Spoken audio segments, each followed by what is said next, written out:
No sé si sea este, déjenme ver. Entonces, estamos aquí primero.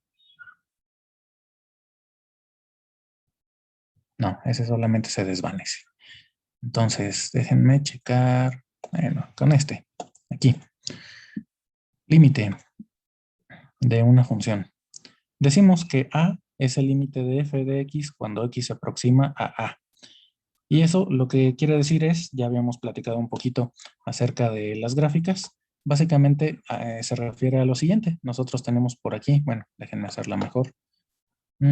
Aquí tenemos nuestra gráfica, por acá. Y entonces anda por aquí muy feliz la gráfica y por aquí anda una X. Así que nosotros nos podemos acercar a esa X. Aquí, algo muy importante es esto de aquí, arbitrariamente.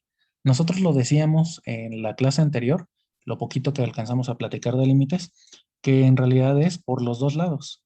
De cualquiera de los dos lados nos podemos acercar, porque estando en una recta numérica, pues nos podemos acercar desde la derecha o desde la izquierda. Pero entonces, aquí tenemos un punto X. Y ya sea que nos acerquemos por la izquierda o por la derecha, que de hecho eso más adelante las laterales, cuando solamente se considere un acercamiento desde la izquierda o desde la derecha, cuando nos acercamos a X, lo que pasa es que entonces por aquí anda un punto. Entonces, este es al que le llamamos A. Es un punto del rango.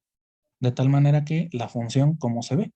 Pues si nosotros vamos caminando sobre la función, vamos por aquí, por aquí, por aquí, se supone que se tendría que ir acercando hacia este punto a medida que nos acercamos desde la izquierda. O si nos acercamos desde la derecha, pues tendría que ir por aquí, por aquí, por aquí y hasta llegar a ese punto A. Ahora bien, algo muy importante, porque generalmente confundimos el concepto de límite de una función, al menos visto de manera gráfica, con el siguiente concepto que vamos a ver, ya que manejemos bien límites, que es el de continuidad. La continuidad de una función requiere de más características, requiere de más restricciones. Solamente la parte del límite nos indica que aquí hay un punto A del rango, A que pertenece al rango de la función, R de f, X que pertenece al dominio de la función, de tal manera que cuando nosotros nos acercamos a X, dentro de los elementos del dominio, pues también en los elementos del rango nos vamos acercando a un valor. A eso se refiere esta notación. El límite de f de x cuando x tiende a A, que generalmente esto así lo leemos. Vamos a ponerle aquí, para los que no recuerden esa notación de límite, se dice x tiende a A, es decir, simplemente se acerca al valor A. Entonces es un valor A mayúscula. Generalmente aquí no me gusta mucho esta notación porque en la mayoría de los libros pues utilizamos L, precisamente de límite, L, así. Entonces lo pueden cambiar si quieren para que aparezca con la notación usual. Aquí en este libro, en este momento, pues no aparece con la notación usual de la mayoría de los libros. Lo manejan con una A mayúscula, pero generalmente es así, con una L. Y lo escribimos así, límite cuando x tiende o se acerca a un valor A de f de x es igual a L. Ahora bien, la definición formal de que L sea el límite de esta función cuando x tiende a A es esta que aparece aquí. De hecho, lo tienen en esta sección. Déjenme mover la flechita para que vean dónde estoy leyendo. Comienza desde ahí. Se puede plantear en un lenguaje matemático muy preciso, de la manera siguiente. Esta es nuestra definición. Si quieren, cópienla. Realmente no vamos a utilizar esta definición porque de verdad es algo bastante complicado.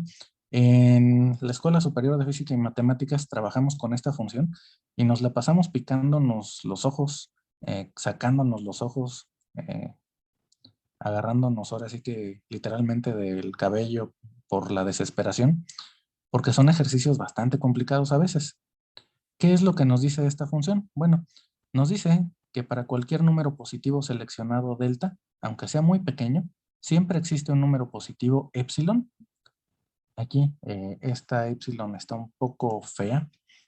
A lo mejor cuando se convirtió este libro a electrónico no se convirtió bien esta letra, porque esta más bien parece la letra que se utiliza para pertenencia, para elementos. Entonces, esta sí, permítanme cambiarla, porque debería ser una epsilon, y la epsilon la escribimos así, como si fuera un 3 al revés, epsilon. Y de hecho, esto es epsilon delta. Búsquenlo en internet, pónganlo así si quieren, criterio epsilon delta, y se van a encontrar precisamente con esta definición. ¿Qué es lo que nos dice? Pues básicamente lo mismo que tenemos aquí arriba en la gráfica. A medida que nosotros vamos cerrando más intervalo, aquí por ejemplo en delta, lo que sucede es que aquí arriba se tiene que ir cerrando también un intervalo en epsilon. A partir de A tenemos epsilon hacia arriba, epsilon hacia abajo. Y aquí a partir de X estamos dentro de delta a la izquierda, delta a la derecha, como lo viene especificado en estos dos pequeños esquemitas que tenemos aquí. Esto es lo que sucede. Cuando nos acercamos a X0, como lo tienen aquí, es una A, por ejemplo, nos alejamos cuando mucho delta a la izquierda, delta a la derecha. Y entonces cualquier punto de aquí siempre va a caer a un punto de por acá. Si estos dos están muy pegaditos, a lo mejor este incluso puede llegar a caer hasta acá. O bien uno de hasta aquí puede caer a lo mejor en medio. No sabemos cómo se comporta la función. Lo único que sabemos es que cuando nosotros vamos cerrando este intervalo que está aquí a la izquierda, también se va cerrando este intervalo que está aquí a la derecha. Es decir, de alguna manera se están apretando las posibilidades, se están haciendo más pequeñas, de tal manera que aquí, cuando lleguemos a la X0, a nuestra A, esta de aquí, la función nos va a tener que mandar a esta A de aquí, la mayúscula, que nosotros le habíamos también llamado L, de límite. Ahora bien, la definición es bastante complicada. En realidad es muy sencilla, pero es complicada de aplicarla. Nosotros tendríamos que ser capaces en cualquier curso de cálculo de, a través de cualquier epsilon que nosotros planteemos, calcular cómo se tendría que comportar la delta que escogemos desde el inicio. Aquí es un truquito un poco mañoso. Esa palabra truquito realmente hace parecer que esto fuera magia, pero en realidad no, simplemente es un poco de maña que se agarra mediante mucha experiencia, muchos ejercicios. Pero la idea de esta definición es que nosotros comenzamos con la epsilon y a partir de la epsilon damos la delta que se tendría que utilizar. Entonces partimos del resultado y llegamos a pedir una condición inicial precisamente para que se ajuste al resultado que queremos. Es algo bastante extraño lo que hacemos. Nosotros no lo vamos a hacer así, aunque tal vez en algún momento, sobre todo en matemáticas avanzadas, van a tener que recordar esta definición porque en matemáticas avanzadas no se maneja como si fuera una línea recta. En matemáticas avanzadas no tenemos rectas. Recuerden que ya hemos platicado 2 o 3 ocasiones. Lo que tenemos es esto. Digamos que por aquí tenemos un número complejo C. Y por aquí entonces tenemos un conjunto. De tal manera que la menor distancia que hay aquí, digamos que sea delta. Por ejemplo, por aquí puede ser delta más 0.3, digamos. Entonces, aquí hay un pequeño conjunto, cuya distancia más pequeña hacia una de las orillas es delta. De hecho, podríamos entonces trazar algo que se llama una esfera aquí. Hablamos de esfera como si fuera algo tridimensional, en realidad es un círculo. En realidad, en el lenguaje matemático les llamamos vecindades o bolas, dependiendo del tipo de libro que tomemos. Y lo que va a pasar aquí entonces es que esto se transforma en también algo a lo mejor por aquí, donde hasta está por aquí la A, y a lo mejor pues aquí sí es una circunferencia. De tal manera que aquí tenemos un radio epsilon. Déjenme ir a regañar a quien está gritando. Permítanme 5 minutos, por favor.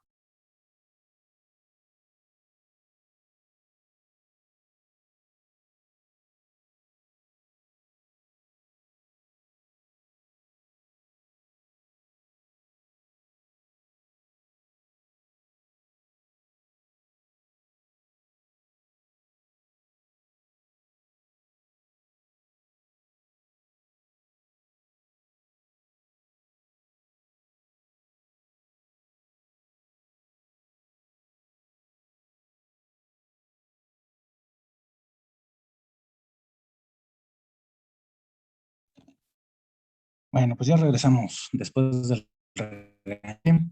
Aquí lo que está pasando es que nuestra función nos está mandando hacia este nuevo esquema. Y entonces una vecindad o una bola, como también se les llama a veces, de dimensión o de radio delta, pues tiene que ir a parar a una vecindad de radio epsilon aquí, centrada en A. Por eso les digo, este mismo esquema lo van a ver de otra manera, desde otro punto de vista, el de matemáticas avanzadas, que en realidad es eh, variable compleja, cálculo en variable compleja, y va a ser igual, la idea es la misma. Mientras ustedes vayan haciendo más pequeñita esta vecindad aquí en el dominio, también tiene que irse haciendo más pequeñita la vecindad aquí en el rango. De hecho, a eso se refiere con esta parte de aquí, déjenme ver, aunque sea pequeño.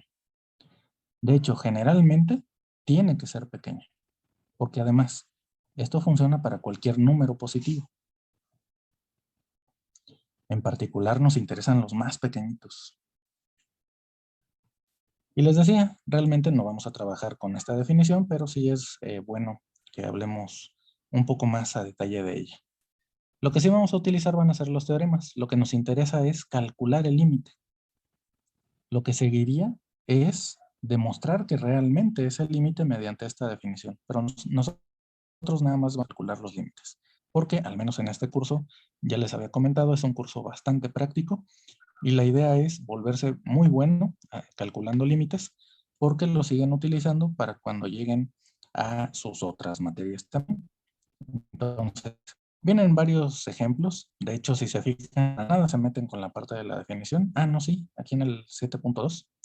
Profe, Hacen el cálculo de los límites, dígame. ¿qué es la epsilon? ¿Es una letra? ¿O qué es? Sí, es una letra griega.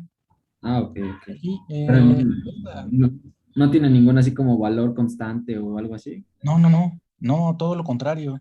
Aquí, a partir de lo que es una epsilon, arbitraria, por eso habíamos remarcado hace rato lo que decía aquí, arbitrario. Esto es completamente al azar. Ustedes pueden encontrar una epsilon, digamos, punto 5. Para ese punto 5 debe haber una delta, digamos, a lo mejor punto 7. ¿Qué relación hay entre ellas dos? Pues quién sabe. De hecho, eso es lo complicado de encontrar si quisiéramos utilizar la definición. No es nada sencillo encontrar cuál es la relación entre la epsilon y la delta que tenemos que utilizar para que funcione esta definición. Esto es algo de verdad, es muy básico, es muy sencillo.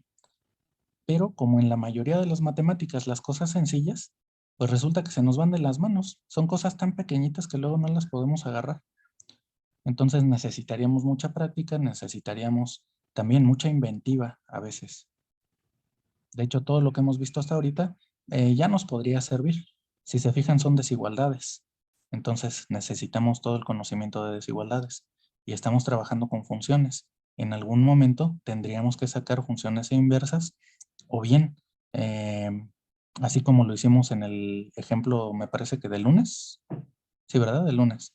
Donde teníamos que despejar a un valor que nosotros damos. Aquí va a ser muy similar. Ustedes dan un valor epsilon, así, epsilon, y dicen que simplemente es un número real, así. Y de este hacen por aquí quién sabe cuánta cosa y por fin llegamos a delta. Y entonces, ya así con la mano en la cintura decimos, ah, para esta delta siempre existe epsilon tal que se cumple la definición. Y esto como que lo dejamos oculto. Es un trabajo bastante pesado, pero que mediante la definición se ve muy bonito. Recuerden también esa cuestión, yo creo que desde medio superior, sobre todo los que tuvieron oportunidad de que alguno de sus profesores fuera egresado de alguna escuela de ciencias, físico o matemático sobre todo. Eh, Hablamos a veces de cuestiones estéticas en matemáticas y decimos, ah, es que esto es muy bonito. Bueno, pues es una cuestión precisamente de una estética propia que nosotros conocemos. Para la mayoría de la gente esto no se ve nada bonito. Y entonces, precisamente en aras de que no siempre es algo bonito, lo vamos a tratar de evitar. Pero aquí vamos a ver un pequeño ejemplo. Eh, ¿Alguna duda, algún comentario antes de ver estos dos ejemplitos y pasarnos a la lista de ejercicios? Ahora sí.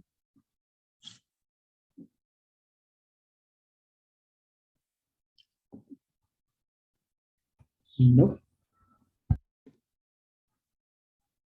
Bueno, vamos a borrar entonces.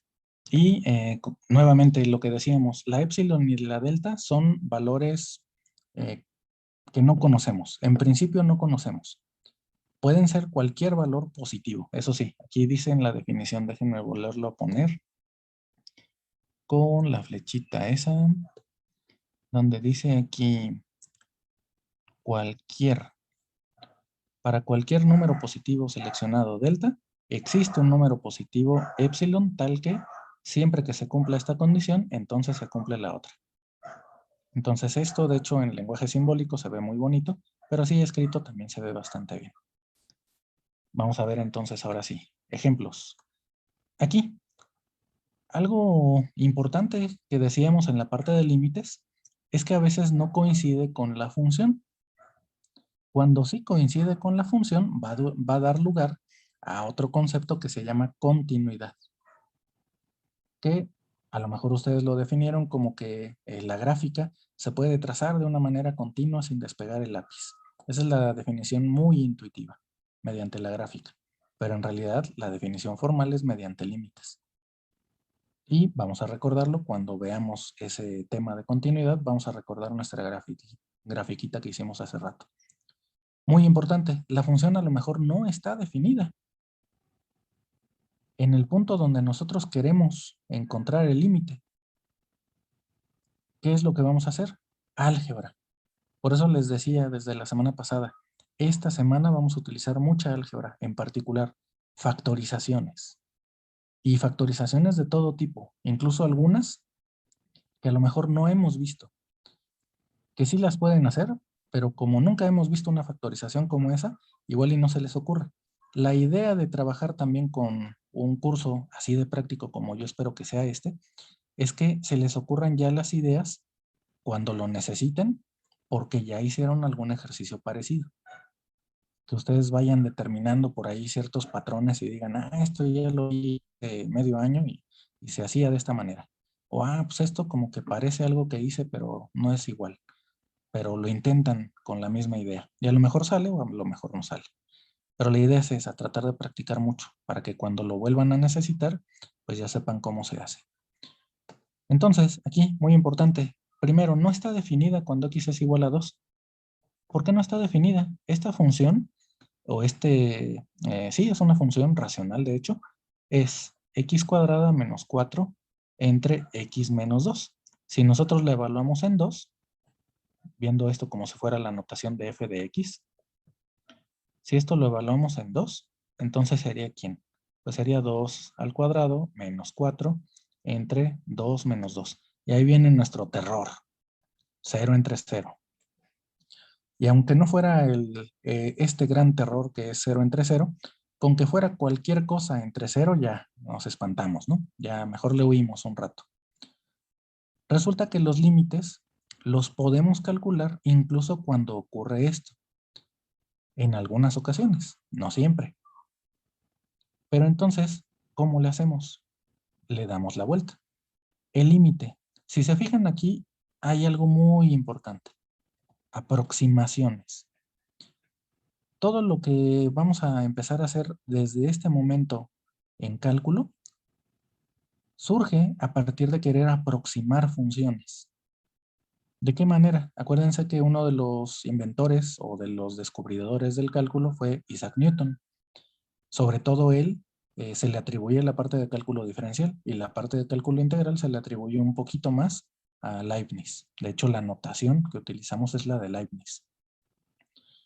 Pero Newton inventa o descubre el cálculo tratando de aproximar funciones, tratando de encontrar una manera de darle la vuelta precisamente a este tipo de ocasiones en las que no podemos evaluar una función. ¿Por qué? Porque en física pues a veces sucede eso. Necesitamos una matemática fuerte, una matemática robusta que nos permita darle la vuelta a este tipo de problemas mediante aproximaciones.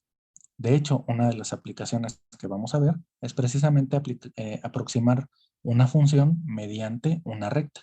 ¿De qué manera? Bueno, pues vamos a platicar poquito de eso. Tenemos aquí la recta tangente. La recta digamos que es L, y por acá tenemos a lo mejor una función f de x. Entonces, si nosotros queremos calcular el valor de f de x, pero resulta que f es un valor muy, muy feo, bueno, pues resulta que aquí a lo mejor este es un valor bonito. Valor sencillo, le vamos a llamar. Fácil de calcular. Bueno, pues aquí nos podemos aproximar mediante la recta tangente a este punto. Por ejemplo, aquí. Y si se fijan, es una más o menos buena aproximación. Resulta que este punto verde es una buena aproximación. Entre más lejos estemos del valor sencillo, va a ser menos buena la aproximación. Pero si estamos cerca, si se fijan aquí, por ejemplo, un puntito por acá, aproxima bastante bien un punto de esta función. Lo aproxima todavía mejor. Esto es a lo que le vamos a llamar espacio tangente. Y es una de las mayores aplicaciones que le podemos dar a la derivada. Calcular la tangente de una función. Y de hecho, ese es el problema que originó, o uno de los problemas que originó el cálculo diferencial. Este problemita, tratar de aproximar. Eso es lo que queremos. Ahora bien, con eso en mente, ¿qué es lo que está pasando? Bueno, pues aquí, esta partecita de aquí, de que x tiende a 2, significa que nos acercamos a 2. Pero si nos estamos solamente acercando a 2, entonces, díganme ustedes, ¿se puede hacer la división? Esta división de aquí, si en vez de ser un 2 fuera, digamos, un valor, vamos a ponerlo así, un valor A, pero digamos cercano a 2 nada más. ¿Creen que suceda todo esto de aquí de la derecha? De que tengamos esa indeterminación si solamente nos estamos acercando a 2. No. No. Resulta que no. Sobre todo si estamos muy cerca. Porque este tipo de indeterminaciones, por eso es también importante saber cuáles son las indeterminaciones de una función, y generalmente ahí es donde es importante saber cuál es el límite de esa función, pues son bastante extrañas. Son muy raras estas indeterminaciones y generalmente no están tan pegaditas entre ellas. Entonces nos podemos acercar a 2 muy, muy cerca sin tener ese miedo de que caigamos en una indeterminación en ese camino, ya muy cerca del 2. O sea que aquí a lo mejor no se indetermina.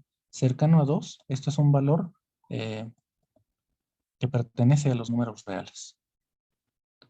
¿Qué es lo que está pasando? Pues aquí, si solamente nos estamos acercando, pues aquí este valor en los reales se va a, este se acerca al límite, L. Eso es lo que pasa. Como lo tenemos aquí en este esquema. En lo que dice aquí figura 7.1. Así que resulta que nuestros métodos algebraicos son bastante útiles. Déjenme subirle más porque llegaba hasta aquí. Porque solamente nos estamos acercando.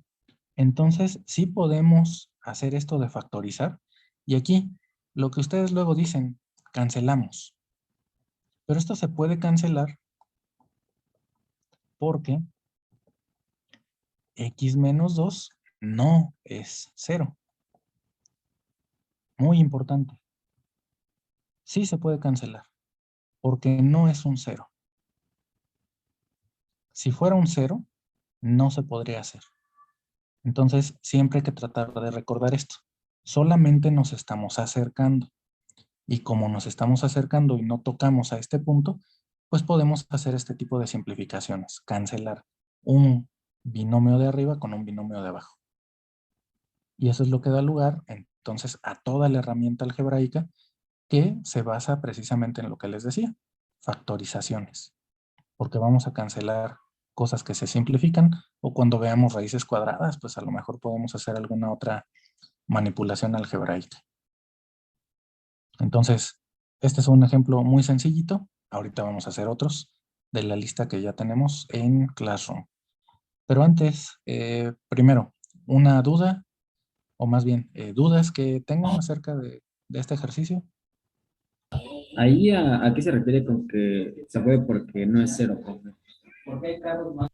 Ah, lo que pasa es esto. Acuérdense que, imagínense que ustedes tuvieran algo así. Digamos, 0 por 7 entre 0. ¿Cuánto dirían que eso es esto? 0 por 7 entre 0. Está indeterminado. Es una indeterminación. Para empezar, muy bien, esto es una indeterminación. Esto es indeterminado. Si lo meten a la calculadora, tengan cuidado porque les puede explotar o se calienta mucho o se queda ahí en un loop infinito y nunca sale hasta que la resetean o le dan un golpe o algo.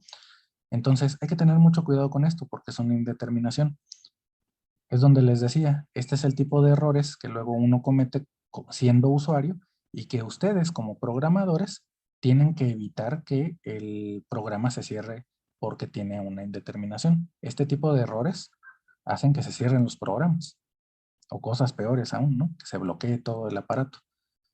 Entonces, ahora bien, esto nosotros sabemos que es una indeterminada, pero imagínense por un momento que vamos a hacer de cuenta que esto no existe, que nosotros no sabemos lo que son las indeterminadas, porque tuvimos un profesor en medio superior que nos dijo que sí se puede hacer esto y esto es 7. ¿Qué le diríamos a ese profesor? No, pues que está mal. Sí, así, sin miedo. Eso no se puede, profesor. Eso está mal. ¿Por qué? Cualquier división entre 0 es una indeterminación. Ahora bien, regresando a la pregunta que hacía su compañero, ¿por qué le pusimos esto de que sí se puede porque no es 0? Pues precisamente porque aquí, si esto fuera 0, no podemos cancelar. Pero si no fuera 0, lo que sí es válido es lo siguiente. Aquí, déjenme borrar, o más bien cancelar esto, y poner de nuevo lo que sí está correcto, es decir, que es una indeterminación. Lo que sí sería válido sería decir, aunque sea un número muy pequeñito, ¿cuál se les ocurre? Por ejemplo, 10 a la menos 20 por 7 entre 10 a la menos 20. Calcúlenlo incluso en su calculadora, pongan 10 a la menos 20 y seguramente les va a arrojar un número bastante extraño. Porque 10 a la menos 20, es un 1 arriba. El menos indica que aquí va en la división el 10 y el 20 como exponente quiere decir que son 20 ceros, es decir, 1, 2, 3, 4, 5, 6, 7, 8, 9, 10, 11, 12.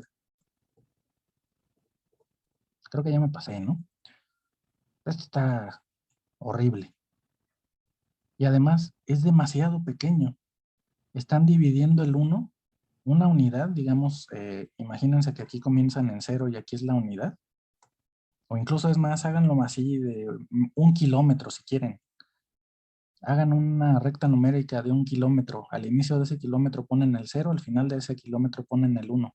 Y divídanlo entre esta cantidad de partes. Vamos a ver, nada más como curiosidad. Es lo que luego les choca a mis alumnos, que luego hacemos experimentos bien raros aquí. Entonces, ¿alguien sabe cómo se lee este número? Aquí vamos en miles, millones. Si nos quedamos respetando el sistema hispanohablante que tenemos, otros 6 serían billones, otros 6 serían trillones, entonces son 100 trillones. Tendríamos que dividir del 0 al 1 en 100 trillones de partes. Eso no se puede. No es necesario, ¿no? Es algo demasiado pequeño. Esto, incluso algunas calculadoras, algunos programas informáticos también, lo podrían considerar ya como un 0. Pero ¿qué creen? Esto está muy cerquita del 0, pero aún así es un número y se puede cancelar. A eso nos referimos con esta parte. Se puede cancelar porque no es 0. Siempre que no sea 0 en el denominador, se puede cancelar. Y no es 0 porque solamente nos estamos acercando al 2. Entonces, por muy cerquita que estemos, la diferencia va a ser un número que no es 0. Muy importante, nos acercamos a 2. Entonces, esta X que nos ayuda a acercarnos a 2 es distinta, de hecho, de 2. Nunca podría darnos 0 esa diferencia.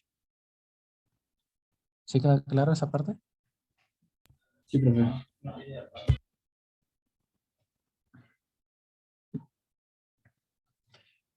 Bueno, también recuerden, y esto me recuerda mucho al meme de moda donde está el abuelito de Malcolm diciéndole a Reese una cosa y a Malcolm otra. Recuerden, luego cuando nos enseñan esta parte de límites en medio superior, pues simplemente nos ponen ahí unas formulitas para límites o nos dicen, pues lo evalúas y si es un número, entonces es el número. Y si nos da algo entre 0, pues haces álgebra y ya. Pero en realidad nunca nos dicen por qué funciona esta parte algebraica. Funciona por esto, porque sí se puede cancelar, dado que no es un 0. Y no es un 0 porque solo nos estamos acercando. Muy, muy cerquita. Así un átomo de diferencia. Si eso tuviera sentido en matemáticas, ¿no? Pero no estamos llegando al 2, solo nos acercamos. Esto es lo que tiene que quedar muy claro. Porque además, esto sí, seguro lo van a seguir utilizando cuando lleguen a otro tipo de cursos. Entonces, nuevamente, ¿dudas?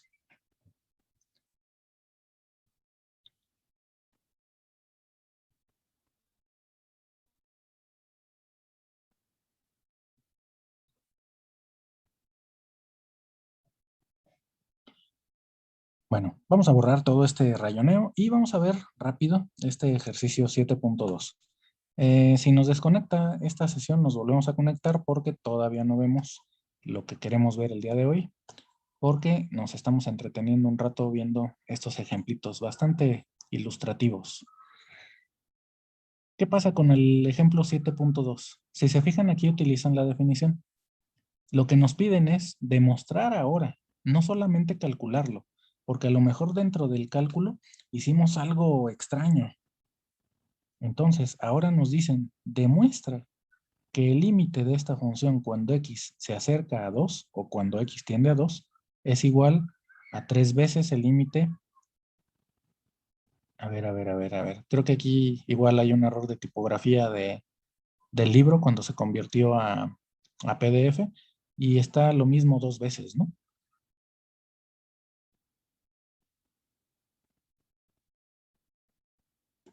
¿Quién sabe? ¿O alguien sabe de dónde sale este 3? No, ¿verdad? Bueno, parece que hay un error aquí. Entonces déjenme ponerlo así. Aquí esto está duplicado. Esto es lo que hay que demostrar nada más. El límite de 4x menos 5 cuando x tiende a 2 es igual a 3. Ahí sí, para que vean, podríamos hacer la parte de RIS de nada más estar calcule y calcule así a lo salvaje límites, únicamente evaluando nuestra función.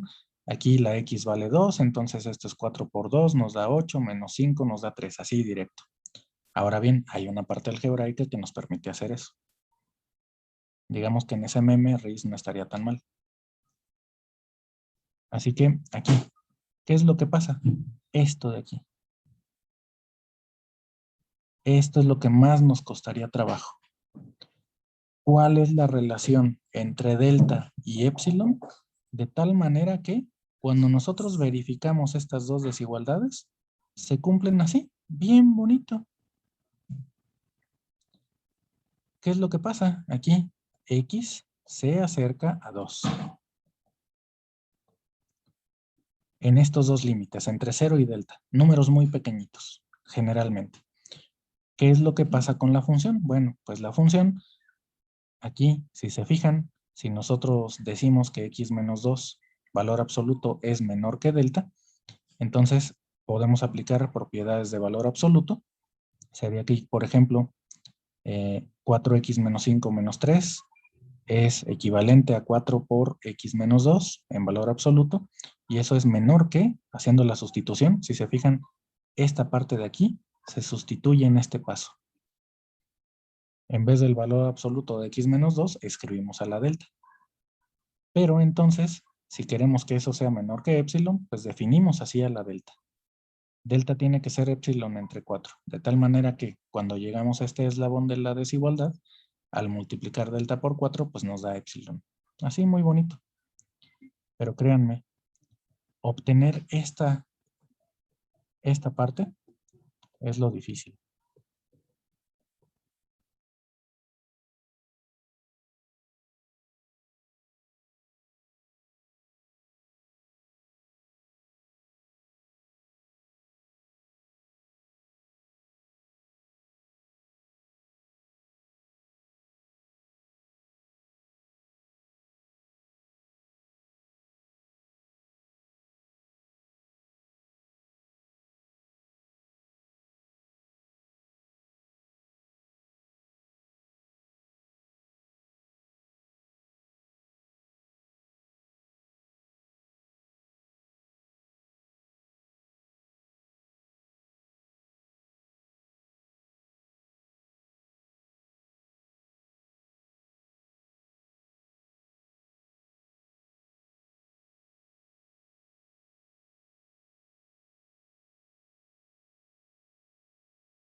Complicado.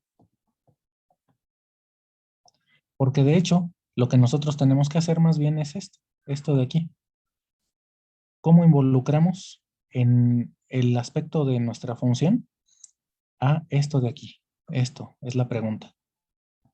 ¿Cómo usamos esto? ¿Cómo usamos esta desigualdad ya dentro de la otra desigualdad? Eso es lo complicado de que se nos ocurra a veces.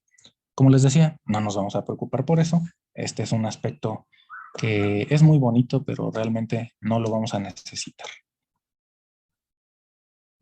Podríamos hacerlo, eso sí, que no les quepa ninguna duda. Sí, sí somos capaces de hacerlo. Pero, pues no lo vamos a hacer, en aras de que sea un curso más práctico. ¿Qué es lo que sí vamos a hacer entonces? Calcular los límites. Aquí nos hablan también acerca de límites por la izquierda, límites por la derecha. En esos casos, lo único que pasa es que se limita la dirección desde donde nos acercamos a nuestro punto en X. Entonces, aquí, el esquemita anterior, vamos a regresar a él.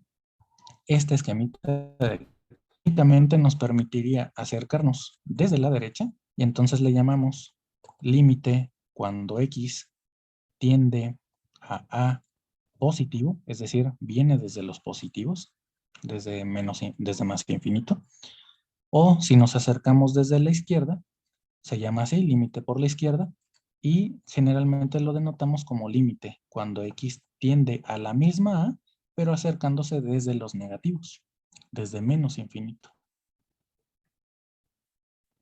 Entonces, en la recta numérica sí podemos establecer estos dos límites. De hecho, cuando trabajan en cálculo multivariable, también hay límites, no tanto así laterales, pero se llaman límites direccionales, donde a final de cuentas ustedes agarran una dirección. En cálculo vectorial, pues ustedes trabajan, por ejemplo, con este tipo de cosas, ¿no? Con superficies. Entonces, sobre esta superficie, ustedes se pueden acercar, por ejemplo, a este punto desde esta dirección, o desde esta, o desde esta, o desde esta de aquí, o algo así.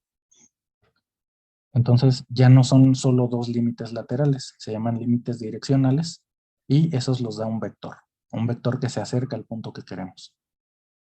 O bien, hay dos límites en particular que sí son muy interesantes y que tienen que ver precisamente con las variables que manejan. Y esos dan lugar a las derivadas parciales. Pero eso lo están viendo en cálculo de varias variables, en análisis vectorial. Aquí nosotros únicamente nos vamos a quedar con estos dos. Límite por la izquierda y límite por la derecha. Y se denotan así, desde los negativos y desde los positivos. Y lo que va a pasar es entonces que si nos acercamos solamente desde un lado, a lo mejor pasa algo, y si nos acercamos desde el otro pasa una cosa distinta. ¿En qué casos vamos a tener esos? Ustedes ya conocen varios. Ustedes ya conocen lo que es, por ejemplo, las hipérbolas. Y en particular hay un tipo de hipérbola muy bonita que se ve así, que es 1 entre X. Es una hipérbola equilátera, tanto el eje real como el eje conjugado miden lo mismo, De hecho, creo que es 1, no recuerdo bien. El centro está en el origen, etcétera, etcétera. Pero esta resulta que está girada. Esta no es como las hipérbolas que seguramente sí manejaron en su curso de geometría analítica. Pero a final de cuentas sigue siendo una hipérbola, solo que está girada. 45, no. Sí, 45 grados. Y queda así. ¿Qué es lo que pasa? Si nosotros nos acercamos en el eje de las X aquí al 0, nos podemos acercar por la izquierda y por la derecha. Por la izquierda, ¿qué pasa con la función? ¿Hacia dónde se va la función? Hacia menos infinito. Muy bien, se va hacia menos infinito. Pero si nos acercamos por la derecha, ¿hacia dónde se va?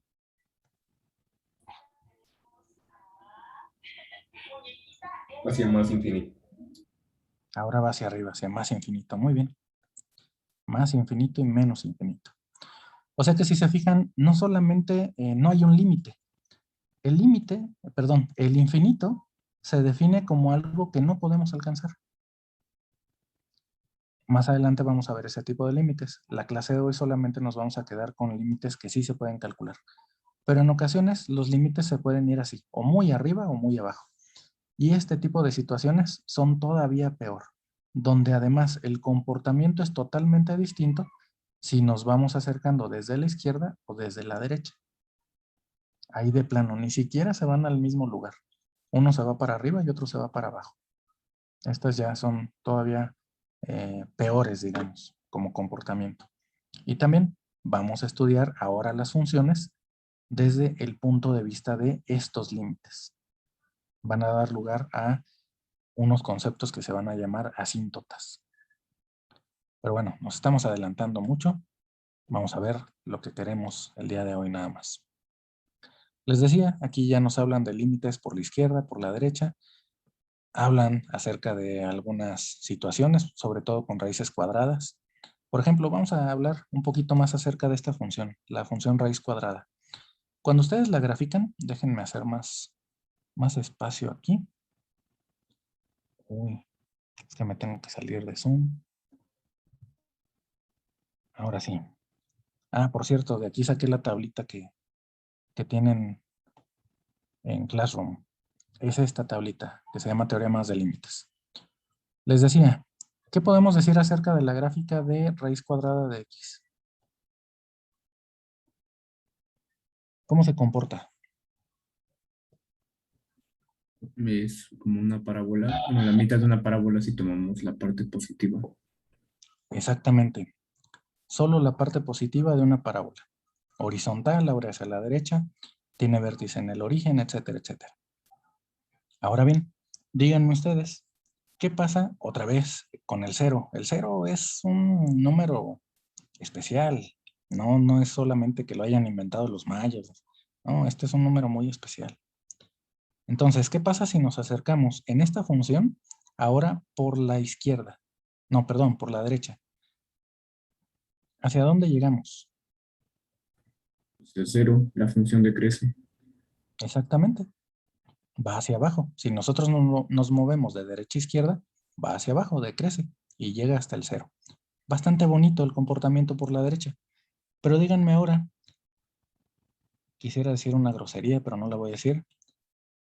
¿Qué pasa cuando nos acercamos desde la izquierda?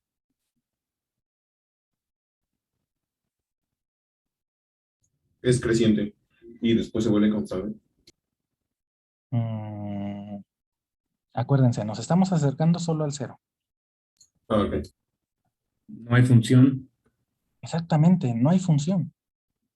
Aquí ni siquiera existe límite, no solo porque se vaya a infinito o a menos infinito, o porque a lo mejor se va a otro punto por aquí en el espacio medio extraño. La función ni siquiera existe. Entonces, este comportamiento es muy común cuando trabajamos con raíces cuadradas, o en general raíces de cualquier grado, perdón. Resulta que de un lado ni siquiera existe la función, mucho menos el límite. Entonces, esta rayita de aquí, en realidad, pues se ve muy bonita. Pareciera que va a dar algún lugar. Ah, ya borré de más. Déjenme regresar esto. Ahora sí.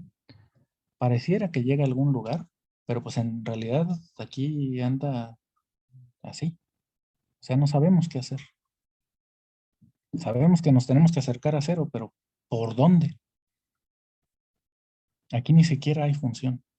Y del lado derecho se comporta muy bonito. Entonces, límites laterales, pues también tienen sus comportamientos ahí un tanto extraños, que vamos a ver más adelante. La clase de hoy, únicamente, ahora sí, por fin, estos teoremas. Estos teoremas nos sirven para calcular límites, justo lo que queremos, sin necesidad de estar comprobando si realmente lo son mediante la definición. Estos teoremas, de hecho, surgen de la definición y son propiedades muy sencillas. Por ejemplo, si hablamos de una función constante, pues aquí realmente el límite, ¿qué es lo que hace? Vamos a analizarlo. A mí me gusta mucho trabajar con las gráficas, yo creo que ya se dieron cuenta, porque pues es algo bastante didáctico. Tenemos aquí nuestra constante c, y para todos los reales, nosotros ya sabemos cómo se comporta esta función. Es lo que está en azul. Entonces, si nos acercamos a una x por aquí, por la izquierda o por la derecha, perdón por la dislexia aquí, si nos acercamos por la izquierda o por la derecha, aquí arriba, ¿dónde nos encontramos?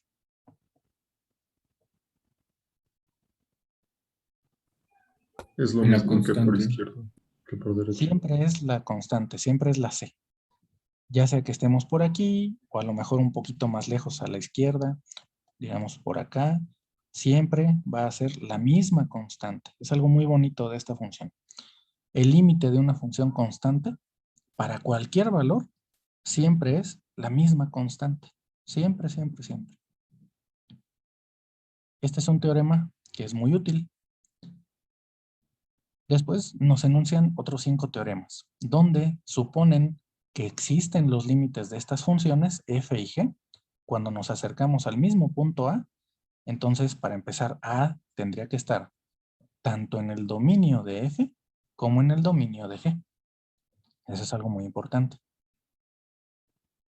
Tendría que estar por ahí. Y entonces, cuando nos vamos acercando, ¿qué es lo que pasa? Pues aquí el límite de f es A y el límite de g es B. A veces en los libros estos los manejamos con otras letras, pero aquí, bueno, vamos a tratar de no confundirnos. La A minúscula es un elemento del dominio de las dos funciones y la A y la B son elementos del rango de cada una de las funciones. A veces no son del rango. Y lo que nos dice es cómo vamos a trabajar cuando, por ejemplo, tengamos una multiplicación por una constante, sumemos o restemos las funciones, multipliquemos las funciones, hagamos una división entre ellas, un cociente, o cuando tomemos una raíz cuadrada o de cualquier grado de esa función. Es decir, con esto prácticamente cubrimos todas las funciones racionales. Multiplicaciones por constantes, sumas, restas, multiplicaciones entre sí, divisiones entre sí y raíces cuadradas. Prácticamente todas las funciones algebraicas, de hecho, porque aquí con las raíces nos extendemos hasta las algebraicas. Es muy importante que nos sepamos estos límites. En principio siempre vamos a tratar de utilizarlos para simplificar nuestros cálculos. Vamos a suponer que ya podemos calcular el límite de una función muy sencilla. Cuando se multiplique por una constante, pues el límite también se multiplica. Si se suman entre sí dos funciones, resulta que los límites se suman. Si se restan, pues los límites se restan. Si se multiplican, aquí los límites también. Si se dividen, los límites también. Y si tomamos la raíz de grado n de la función, pues es lo mismo que tomar la raíz de grado n de nuestro límite, siempre y cuando estén definidas, y en el teorema 7.5, pues que la b sea diferente de 0, porque si no, pues ya se nos fue de las manos. Acuérdense, esto sería una indeterminación. ¿Cómo se utilizan? Bueno, aquí algo que no dice, vamos a ponerlo como un teorema 7.7. Usamos álgebra siempre que se pueda. Usamos toda el álgebra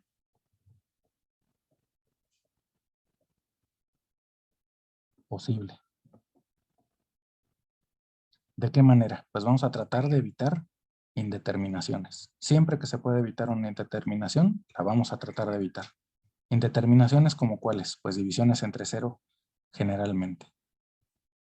Vamos a ver ahora sí, por fin, aunque nos queda una media hora nada más, algunos ejercicios. Ay, ya me iba a salir, pero no. Aquí ya los tenemos abiertos. Nada más déjenme borrar esto que tenemos aquí.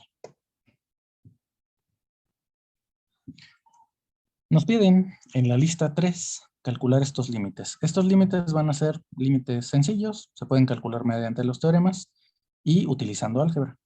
Más adelante vamos a poner otra lista donde ya vamos a empezar a manejar límites laterales y límites al infinito o límites infinitos. Van a ser dos. Pareciera que estoy diciendo lo mismo, pero no. Son dos cosas distintas. Límites al infinito y límites infinitos. Hay una pequeña diferencia en ellos. Pero en estos, de esta primera lista, para ir agarrando vuelo, la lista 3, únicamente tenemos que utilizar álgebra y los teoremas de la tablita que tienen ahí en Classroom. Por ejemplo, vamos a escoger algunos medio al azar. El inciso C. O bueno, primero el inciso A, que es muy rápido. Aquí. En este caso, lo primero que vemos es lo siguiente. Lo primero que hay que preguntarnos, la función ¿tiene indeterminaciones posibles o se puede indeterminar? No. En este caso, muy bien, no. Es una función polinomial. Las que ya se empiezan a indeterminar son las que tienen fracciones, las racionales, o aquí abajito, estas que tienen raíces. Esta de aquí es muy bonita, la K, porque a pesar de que la H es una variable, aquí la variable es la H más bien, la X se toma como constante y la H es la que está variando. Esta, más adelante, le vamos a dar un nombre a este tipo de límites, que seguramente algunos de ustedes ya saben cuál es el nombre, ¿no? En este caso, podemos utilizar entonces los teoremas. ¿De qué manera? Bueno, pues esta sería una función f y esta sería una función g. ¿Por qué no? Entonces, no sabemos cuáles sean los límites de ellas, pero sí podemos ver que aquí simplemente es una resta de estas dos funciones. De tal manera que esto sería entonces límite cuando x tiende a 2 de x cuadrada menos 2 de 4 por x. Y seguimos aplicando nuestros teoremas. Aquí, por ejemplo, ¿qué creen que podríamos aplicar?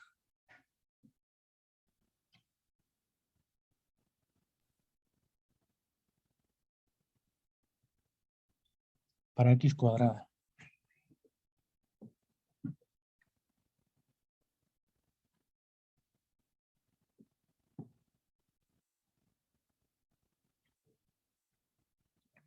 Como tal, no hemos manejado, creo que exponentes, ¿no? No hay un teorema de los de límites para exponentes. En realidad sí lo hay, pero hasta ahorita me estoy dando cuenta que no aparece en la tablita. Pero le podemos dar la vuelta con otro teorema. ¿Qué podemos aplicar en este límite de x cuadrada? Podría quedar como el límite cuando x tiende a 2 de x por el límite de x cuando x tiende a 2. Así es, como si fuera un producto entonces, ¿verdad? Esto sería, como ya dijo su compañero, límite cuando x tiende a 2 de x por límite cuando x tiende, aquí abajo, x tiende a 2 de x también. A final de cuentas nos da x cuadrado. Ahorita platicamos también de estos. Seguimos, menos. Aquí, si se fijan, esto es una función, digamos, h. C por h de x, que resulta ser precisamente solo x. Entonces, ¿qué pasaba con las constantes respecto a los límites? Era la misma constante, la respuesta. Se pueden sacar. Entonces da lo mismo que multiplicar primero por la constante por fuera y luego el límite de x cuando tiende a 2 solo de X. Aquí si se fijan pasa algo bastante extraño. Estamos llegando siempre al mismo tipo de límite. Límite cuando X tiende a 2 de X. Límite cuando X tiende a 2 de X. Límite cuando X tiende a 2 de X. De hecho, en ese caso, ¿cuál es el límite? Cuando X tiende a 2 de X. 2, ¿no? Incluso, esto mismo nos está diciendo la respuesta. X se está acercando a 2. Entonces, el límite de esta función, que resulta ser precisamente la X que se acerca a 2, pues va a ser 2. Entonces, esto lo podríamos incluso plantear no solo como un teorema, sino yo creo que es algo tan sencillo que podría ser tal vez no un axioma, pero sí un postulado. Yo creo que sí está algo tan sencillo como hasta para llamarle postulado. Límite cuando X tiende a A de X, eso es A. ¿Por qué? Pues esto mismo nos lo está diciendo. La X se acerca a la A. Entonces, en el límite la X se acerca a A. Hasta suena un tanto redundante, ¿no? Ya en su curso de lógica a lo mejor hasta le podrían llamar que es una tautología. Están diciendo la verdad así, sin más. Es una verdad que no necesita más que eso. No necesita pruebas.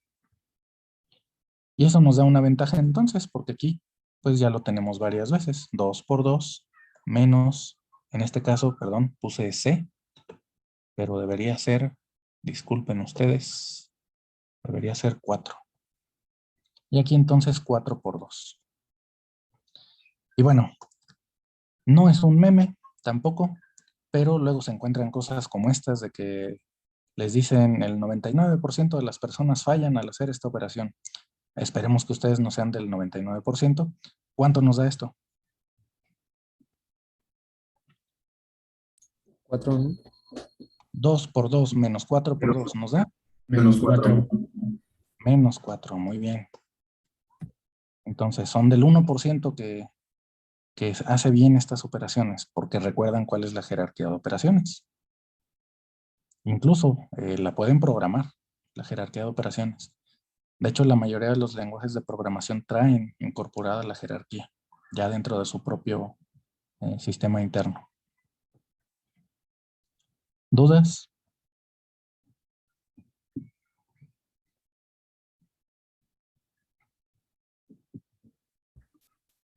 No. Bueno, no sé si sepan de qué meme de Malcolm y de Reese y del abuelito de ambos les estoy hablando, o nada más les estoy hablando a gente que no ve internet, y yo sí veo demasiado internet. Sí. No, sí sabemos cuál. Sí, sí sabemos. ¿Sí saben? Sí. Bueno, esto hace Malcolm, o Malcolm, así. Díganme ustedes qué es lo que hace Reese. Porque seguramente es lo que hacíamos cuando estábamos en medio superior. Sustituir la X. Sustituir el...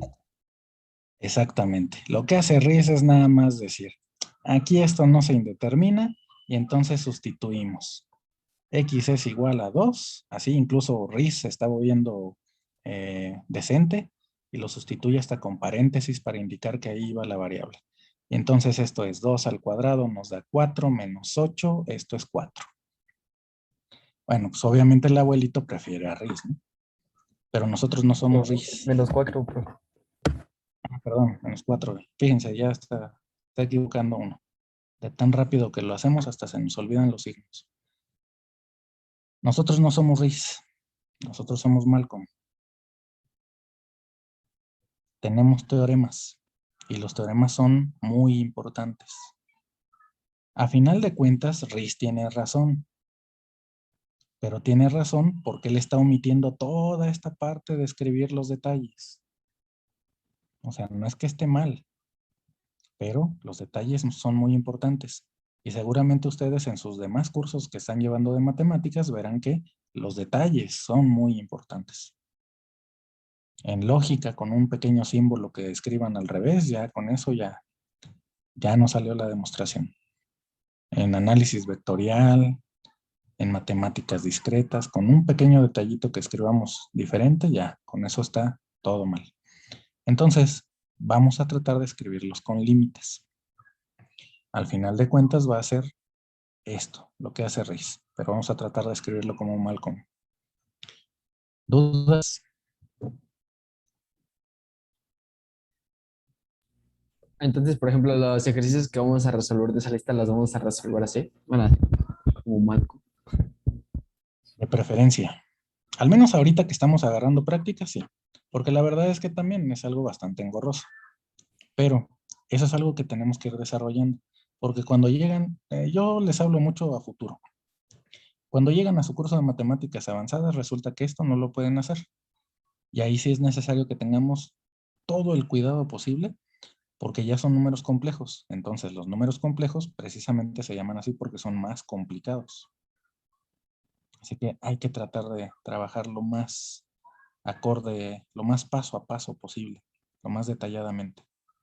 Hay que irse acostumbrando. Además, ustedes saben programar, saben que hay atajos, pero un buen programa pues siempre toma en cuenta los detalles.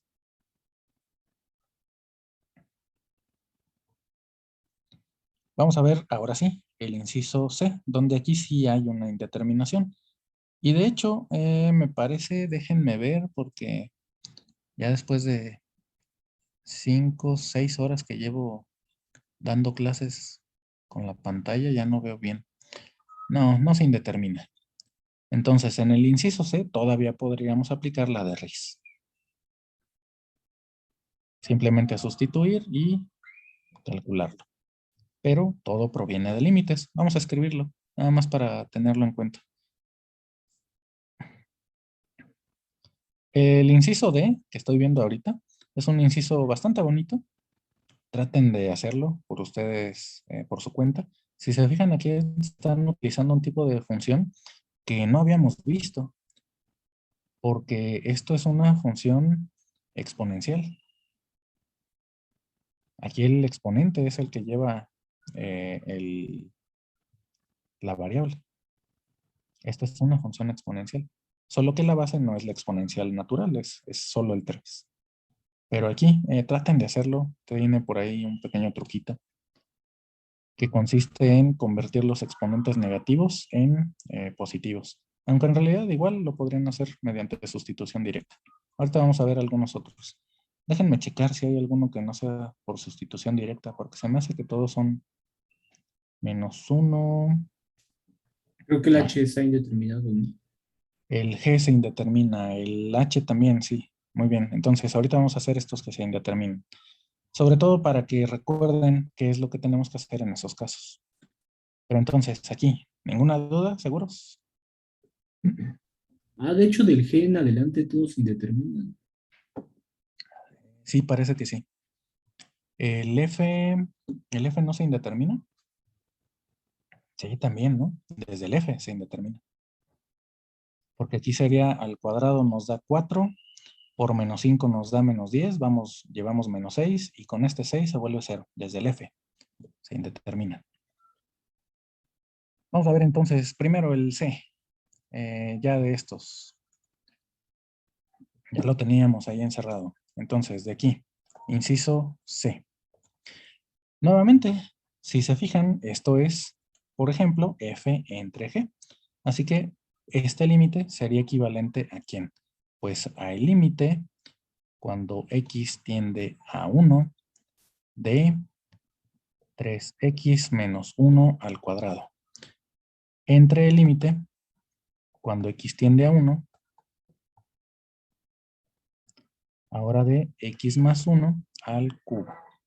Ahora bien, la propiedad que podríamos ver, déjenme cambiar aquí de página, nada más para ver la tablita de los teoremas, para ver hasta qué números se quedan. Teorema 7.6. Vamos a poner aquí un teorema intermedio, aquí. Teorema 7.45, antes de llegar al 7.5, pero después del 7.4. Teorema 7.45. Lo que nos diría este es lo siguiente.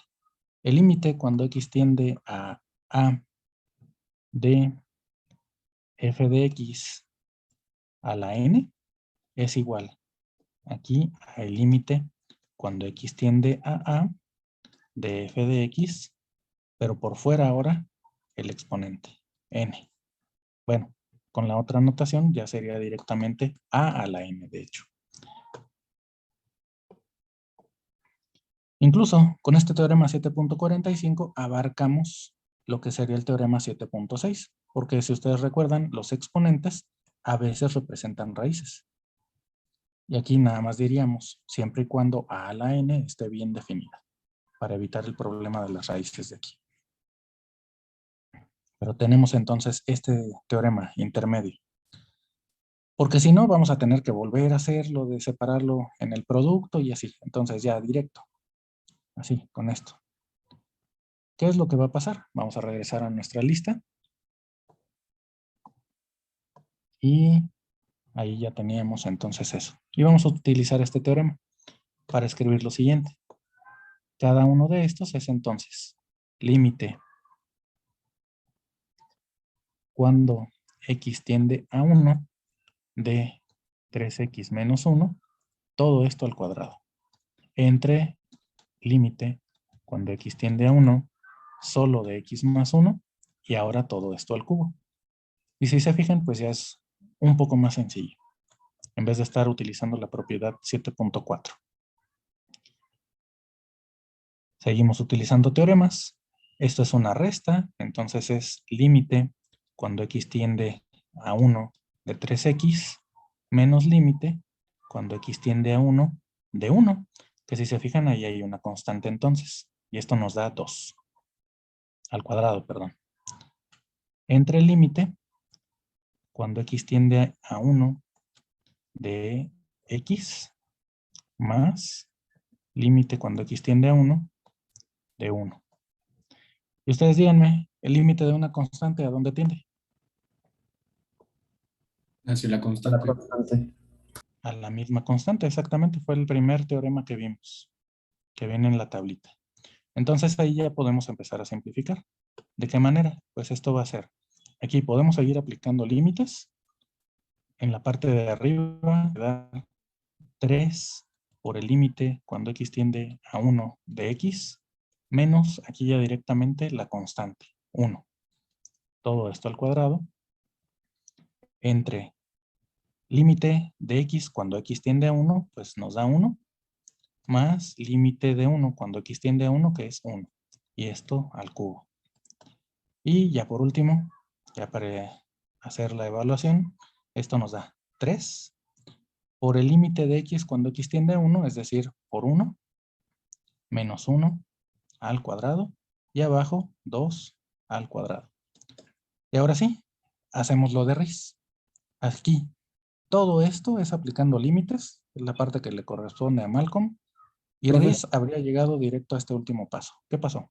abajo es al cubo, ¿no? Abajo es al cubo, sí, gracias. Entonces, pues ya llegando a este paso, lo único que hacemos es lo siguiente.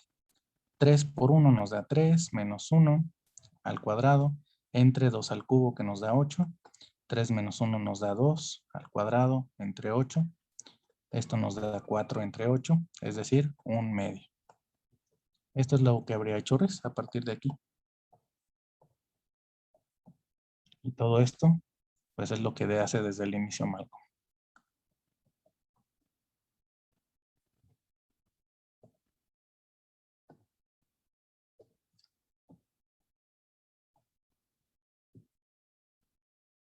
Nuevamente, la idea de todo esto es aprendernos los teoremas, que los dominen estos teoremas, porque no es la única ocasión en la que calculan límites. Cuando llegan a su curso de cálculo aplicado, siguen aplicando límites, pero ahí incluso hay algunos límites que ya no vamos a poder calcular de manera algebraica, y es donde vamos a introducir lo que es la regla del L'Hopital. ¿Dudas hasta aquí?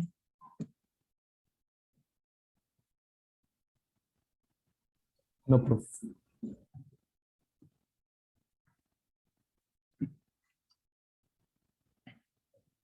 Bueno, vamos a hacer ahora sí uno de los que se indeterminan. Por ejemplo, el F. Y vamos a ver si lo podemos hacer rápido. F. Aquí, en principio, nosotros podemos aplicar lo que decíamos hace rato. X se acerca, solo se acerca a 2. Por lo tanto, esto es el límite cuando X tiende a 2. ¿De quién es? Pues vamos a factorizar. X cuadrada menos 4. ¿Cómo se factoriza eso? X más 2 por X menos 2. Es un Exactamente. conjugado. Es diferencia de cuadrados, entonces se factoriza como binomios conjugados, así es. X más 2 por X menos 2. El de abajo es un trinomio cuadrático, no es un TCP, no es trinomio cuadrado perfecto, pero sí es un trinomio cuadrático y tenemos algunos métodos. Sobre todo, un método muy sencillo, cuando el coeficiente del término cuadrático es un 1. Solamente necesitamos dos números que multiplicados nos den menos 5, no, 6, perdón, y sumados nos den menos 5. De hecho, tendrían que ser de signos iguales, pero los dos negativos. Menos 2 y menos 3, ¿no? Muy bien. X menos 3, vamos a ponerlo primero, entre X menos 2, perdón, por X menos 2. Y entonces, viene la parte interesante. Recordamos esto y decimos, ¿cómo X se acerca a 2? El límite de esta función, que resulta ser la misma que la de hace rato, es igual a el límite cuando X tiende a 2, pero ahora solamente de X más 2 entre X menos 3.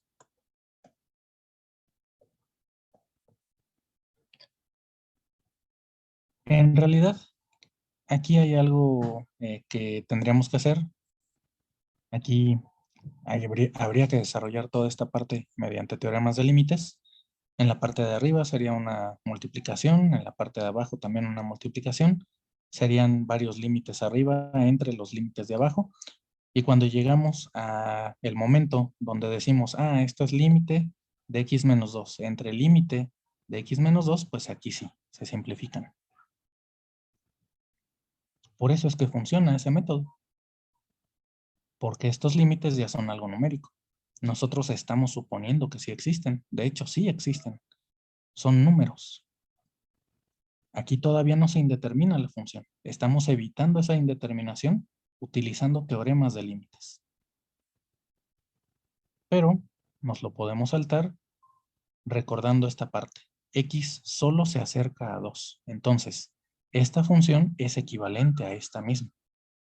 Y en esta, ahora sí, incluso escribiendo también paso a paso, llegaríamos a que es el límite cuando X tiende a 2 de X más 2 entre el límite cuando X tiende a 2 de X menos 3. Esto sería igual, separamos en la suma y en la resta a dos límites, cada uno. Límite cuando X tiende a 2 de X, más límite cuando X tiende a 2 de 2. Entre el límite cuando X tiende a 2 de X menos límite cuando X tiende a 2 de 3. Y estos ya se pueden calcular de una manera muy sencilla y es básicamente lo que haría RIS, ¿no? Que es únicamente sustituir. Esto es 2 más 2, 2 menos 3 y ahora sí, nos daría 4 entre menos 1 menos 4. Ese resulta ser el límite de esta función. Pero si se fijan, ¿qué es lo importante? Saber evitar la indeterminación. Y se evita con este tipo de manipulación algebraica, la cual es válida porque solo nos estamos acercando a 2, no lo tocamos. Si estuviéramos tocando al 2, esto se vuelve 0, el divisor se vuelve 0 completo y no se puede hacer nada. Eso es una indeterminación. Pero la definición del límite de que solamente nos necesitamos acercar nos salva de esta determinación. Esta es la potencia que tienen los límites. De alguna manera evitan indeterminaciones. Esto sería el valor que tendría que tener la función si pudiéramos evitar esa indeterminación.